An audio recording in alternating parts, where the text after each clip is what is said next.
একটি বছর এই অনুষ্ঠানের জন্য আমরা অপেক্ষা করে থাকি। এই যে দোল উৎসব, এই দোল উৎসবের জন্য এই বাচ্চা বাচ্চা মেয়েরা যে ছোট ছোট নৃত্য করলেন, মানে সত্যি খুবই সুন্দর।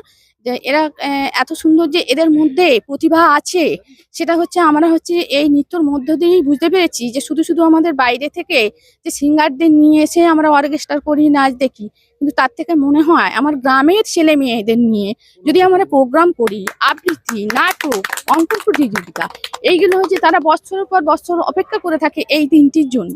তা আমি বলবো এই সুযোগ বা আমাদের যে সাংস্কৃতিক অনুষ্ঠান, এইগুলো যদি বেশি বেশি করে করা হয়, তা আমার মনে হয় আরো ভালো হয়। তো সত্যি আমি খুবই গর্বিত যে আমার এলাকায়, আমার গ্রামে যে ছোট ছোট মানে বাচ্চা ছেলে মেয়েরা এই দিনটির জন্য অপেক্ষা করে থাকে। এত সুন্দর নৃত্য, অঙ্কন প্রতিযোগিতা, আবৃত্তি, সমস্ত কিছু। আমি সত্যিই গর্বিত। আমার খুবই ভালো